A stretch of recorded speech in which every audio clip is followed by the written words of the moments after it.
Este es el video de apoyo para la realización de la práctica número 5 de la asignatura de circuitos eléctricos. Se trata de fasores. Los objetivos de la práctica son estudiar el comportamiento de los circuitos alimentados con corriente alterna, establecer el diagrama de impedancias y también comprobar las leyes de Kirchhoff. Fue Charles Proteus Steinmetz quien propuso la utilización de fasores para el análisis de circuitos eléctricos alimentados con corriente alterna, todo ello con soporte en la identidad de Euler.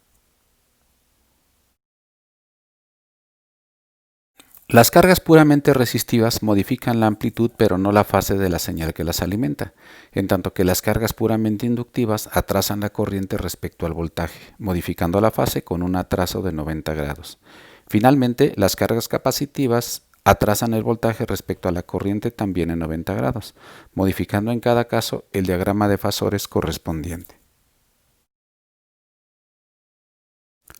El material y equipo necesario para la realización de esta práctica consiste en módulo de carga resistiva, carga capacitiva, carga inductiva, multímetros, cables de conexión y fuente de poder. Como primer punto del desarrollo, debemos armar circuitos en serie con resistencias, inductancias y capacitancias. Mostramos cómo armar el primer circuito. El punto clave es obtener los valores solicitados: capacitancia de 60 ohms y resistencia de 80 ohms. La combinación de resistencias en paralelo proporciona dichos valores.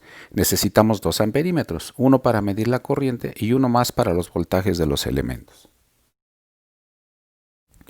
En el simulador de Festo obtenemos la reactancia de 60 ohms activando dos columnas y la reactancia de 300 y 600 en la tercera.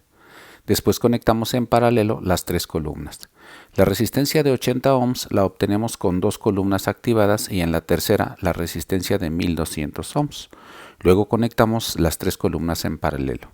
Ya con los valores apropiados, conectamos el multímetro para medir la corriente de entrada al circuito y encendemos la fuente de poder.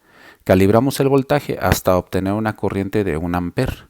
Con la fuente calibrada medimos los voltajes de los elementos.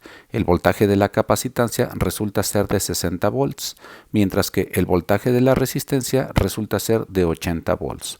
Con estos valores podemos empezar a llenar la tabla correspondiente. Ahora armamos el circuito número 3. Requerimos una resistencia de 80 ohms, una reactancia inductiva de 60 ohms y una reactancia capacitiva de 60 ohms. Conectamos los tres elementos en serie al multímetro para medir la corriente de entrada al circuito. Después la fuente de poder y un multímetro adicional nos ayuda a medir los voltajes de los elementos. En el simulador de Festo, primero obtenemos los valores de las reactancias indicadas. Lo logramos con la combinación apropiada de los elementos en paralelo, tal como lo hicimos en el ejemplo anterior. Ya con los valores apropiados procedemos a armar el circuito, sin olvidar que la corriente se mide en serie con los tres elementos que lo conforman. Utilizamos corriente alterna variable para poder calibrarla hasta obtener 1 amper de corriente a la entrada del circuito. Con la ayuda de un multímetro adicional obtenemos el voltaje de la reactancia inductiva, que para este caso resulta ser de aproximadamente 60 volts. También obtenemos el voltaje de la reactancia capacitiva, que resulta también aproximadamente igual a 60 volts, en tanto que el voltaje de la resistencia resulta ser de 80 volts. Con estos elementos podemos seguir llenando la tabla correspondiente. Los demás circuitos los dejamos para que ustedes practiquen el armado en el simulador de Festo. Recomiendo una revisión de la práctica 1 para recordar cómo obtener valores diferentes de reactancias, tanto inductivas como capacitivas. Toda vez que hayan armado los circuitos faltantes, podrán llenar la tabla totalmente.